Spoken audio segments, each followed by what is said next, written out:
Good morning, students. It's our next topic of chapter number 3. What is the difference between the FPTP system and the PR system of election? What is the major or basic difference between both the terms? In FPTP system, we can say that the whole country or the nation, the state, or the full geographical unit is divided into some constituencies, or in normal language, we can say that it is a district. Each constituency elects one representative, that is called CM, and his other members, that is MPs, and for the state assembly, MLAs.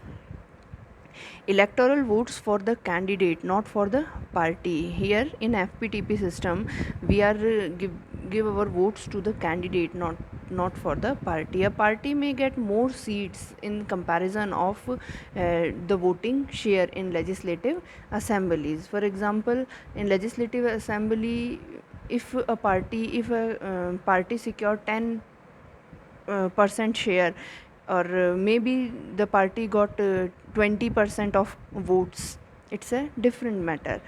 Okay.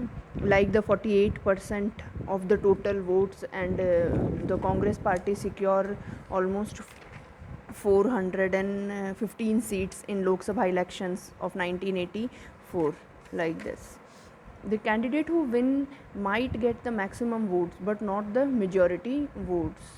For example, 48% votes is the maximum vote of vote that Congress party secure in 1984's election, but not the majority.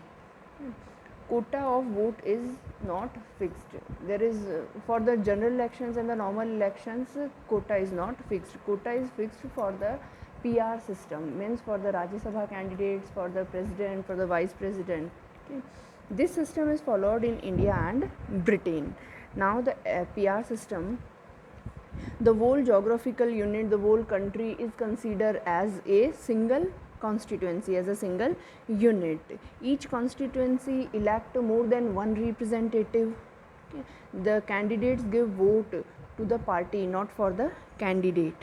The proportion of seats and votes are same in PR system. In FPTP system it is different maybe, but in PR system it is same. The winning candidate get majority of votes in PR system, means 50 plus 1, 51 votes जो हैं वो उसे मिलेंगे ही मिलेंगे. The quota of votes to be received by the winner is fixed, यानी the value of a vote of a MP or MLA is fixed there. It is followed in Netherlands and Ireland. In India it is followed for the Rajya Sabha election and for the president elections. FPTP system in India, means why India adopted the FPTP system. Accordingly, the FPTP and PR system both having their own merits and demerits. हर चीज़ का अपना एक profit और अपना एक नुकसान ज़रूर होता है. ठीक है. PR system has been adopted for the president election, for the vice president election, for the members of Rajya Sabha and the state legislative council. Okay, not state legislative assembly, but for the state legislative council. For the election of Lok Sabha, the state legislative assembly, India followed the FPTP system because we are very huge, very large geographical unit, large share of population, and in few constituencies we have major problems like the issue of Naxalite and civil controversies. That is why we follow the FPTP system. And after that, the simplicity and accountability of FPTP system, we follow it. Means the PR system is quite complicated. It works for it is suitable for the small countries and small units, but it is not comfortably suitable for a big nation or a subcontinental country like India. The FPTP system is easy to understand and operatable. It is easy to handleable, we can say. Okay. We simply choose our candidate, or voting for the party. Okay. Voters may give importance to the either to the party or to the candidate, and we also make a balance between both. In PR system, voters vote only for the party. The representatives were chosen on the basis of the party list. As a result, no one is real representative according to the according to the PR system, and it is, the calculation is very complicated in PR system.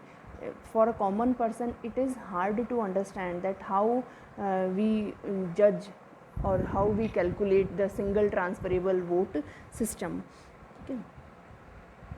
Stable government, agar sorry, if we follow the PR system, it may not provide the stable government in a parliamentary system, but because according to this system, executive requires majority of legislature, and PR system may not produce the clear majority since seats are allotted in legislative assembly on the basis of their voting share. For example, means हर एक constituency जो है उसकी एक membership decided है, it is pre decided according to the census of 1971, the share of the members from each constituency. So accordingly the proportion is not equal. An FPTP system allows the large party or the coalition form of government, and coalition form of government is more suitable for a democracy, because when we are talking about the matter or issue of opinions, demands, full development, growth, so a coalition government is much better than a single party dominating government. FPTP system therefore provides the stability to the parliamentary form of government. Wide representation, FPTP system encouraging the wide level representation, the various communities to win the election in a locality and represent their community in the legislative assemblies and in the parliament. So a PR system would lead each community on a form a nationwide party in India, since nation is full of diverse groups. अगर हम PR को follow करेंगे तो हम हर group को या हर जितनी भी हमारे यहाँ डाइवर्सिटीज़ हैं, we can not represent that diversity in a proper manner. But if we follow the FPTP system simply and fairly, according to this system, we represent each and every constituencies or each and every communities in legislative assemblies. Normally we can say that the functioning of the FPTP system lead to a two-party system, but in India first it was one party dominating system. Small parties exist, and after 1989 we have huge level multi-party system and a coalition form of a coalition government. So FPTP system is suitable for us. If we are follow the FPTP system or elections in India, are they free and fair? Are they free and fair for the from the domination of the major ruling political party, from the money and muscle power? Yeah. In our society, there is a huge role of corruption, controversies, conflicts. Always our representatives fight for the division of powers and all that. So in that condition, a election system or to follow a FPTP system is free and fair. Demand of the adult suffrage, we can say the right to vote, is a common demand and was from the nationalist movement,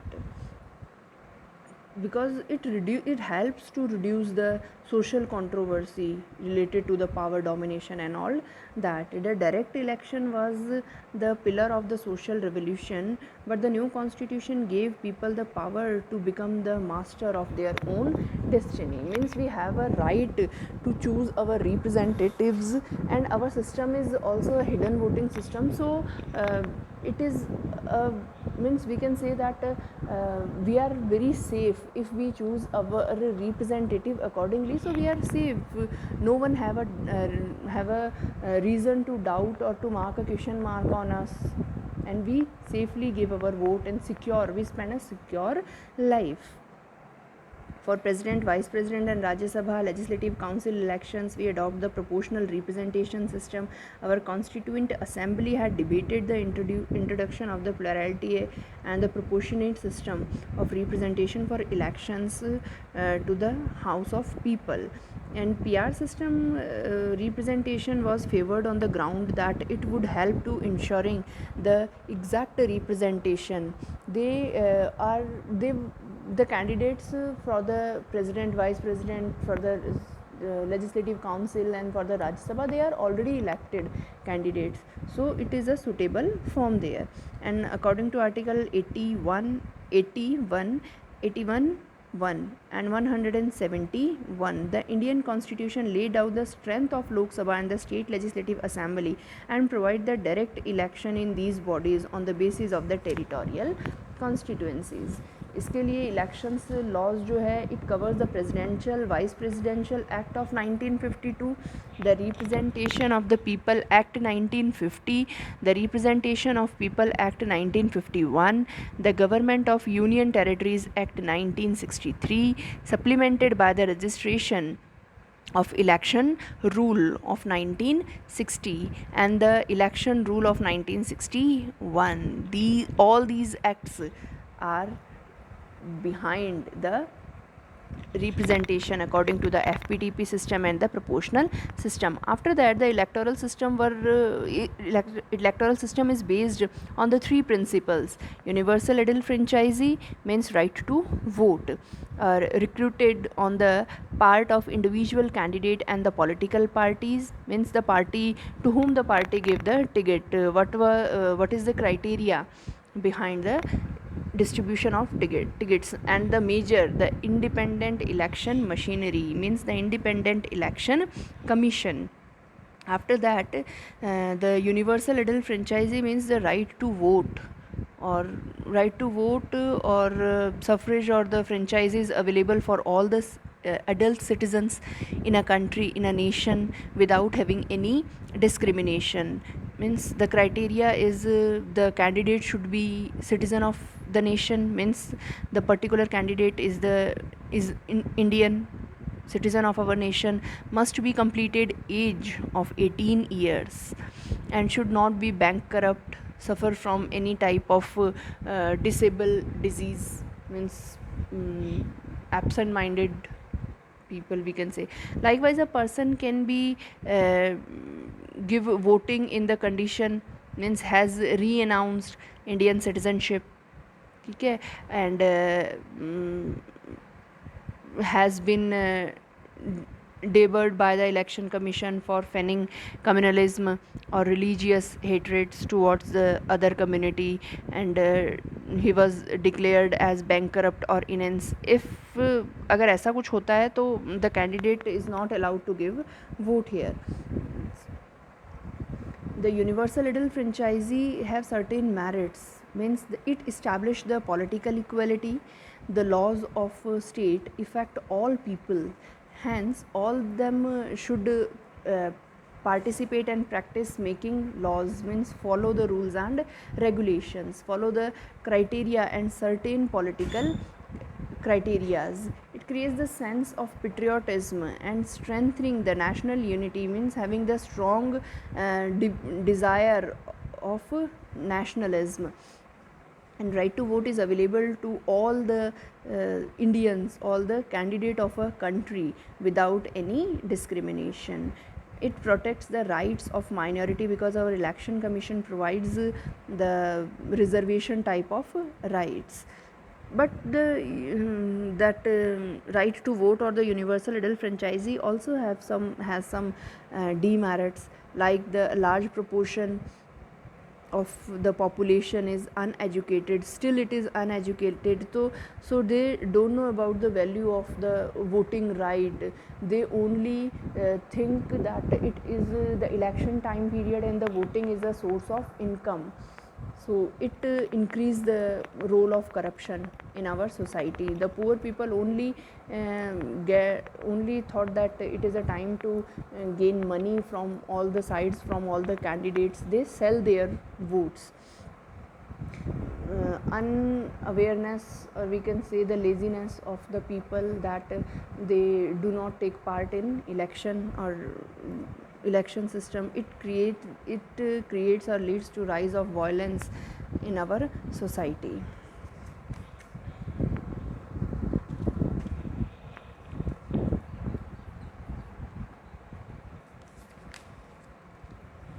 Now the role of the election commission. What is the role of election commission? Commonly we can say that election commission, it is an independent organization, independent body. Election commission has its own role, its own power to for the conducting elections in our society, and it continuously increased. It is the only complexity of the Indian electoral process that has forced the election commission to use its power more openly and effectively to frame or to make the nation, or that citizens always maintain their trust in election commission. It openly play and effectively play its role. Or for the till now the 14th Lok Sabha elections, many state assembly elections and by elections have been conducted by the election commissions. At that time, the election commission has faced so many situations in holding the elections, and like the Naxalite movement, the militant movements in Assam, Bihar, Jharkhand, Chhattisgarh, Punjab, Jammu Kashmir, and the communal rights of just before the Gujarat election of 2002, means the Godhra Kand, the Godhra incident, and the issue of Ram Mandir and Babri Masjid. And the election commission, or the decision of election commission, was upheld by the Supreme Court. In these type of situations, it's the election commission's role that how the commission conduct the elections.